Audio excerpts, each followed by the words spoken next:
So welcome back to Minion Masters. This is Archetypes Part 2 Mid-Range. The first deck we're going to be talking about is King Puff. He is like the ultimate mid-range type deck.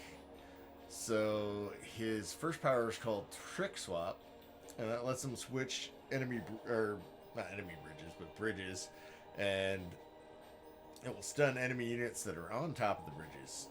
And this ability can be extremely potent and very frustrating to play against sometimes because your units aren't affected at all and their units are, so it can be really, really nasty.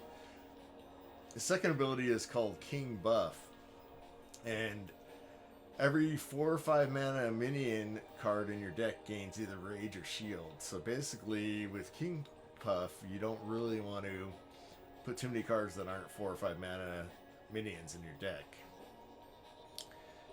And then, so lastly, his third ability is called Bridge Shield, which as long as you control the bridge with the crown icon that he gives on there, you will be immune to damage, which is obviously disgusting.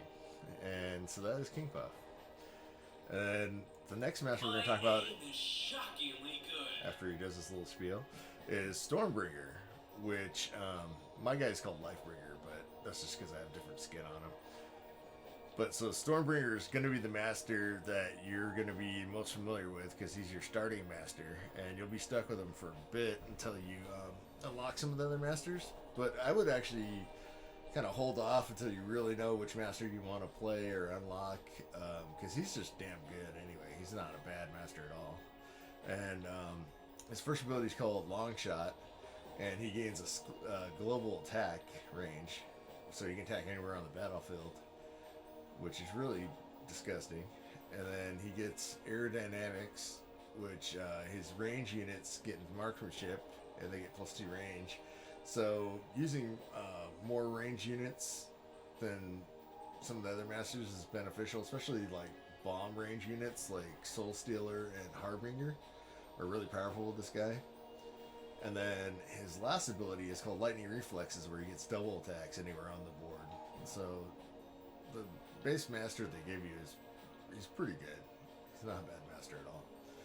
And then you get the next mid-range deck would be Ravager, and his first ability is getting a free big monster called Brutus, which is 800 health and does 20 damage a second, and he gains life per hit. Oh, I didn't know it.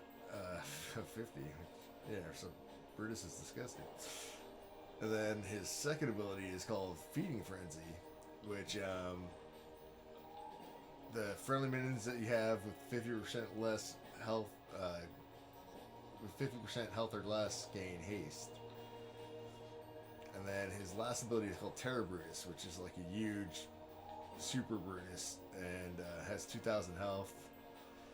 And so Ravager is really powerful. I know in team play, I think they stopped making it where you could pick any, because people used to play like in teams double Ravager and get double Brutuses and double Terror Brutuses. Now in team play with was it not team play, but there's another team play where it's where if you play with your friends, they don't let you like pick the same masters anymore. And I think it's all because of Ravager's abilities. So anyway, that is all the mid-range decks. Like with the control decks, I'm going to do gameplay examples in my next video. So thanks for watching, and I will talk to you guys later.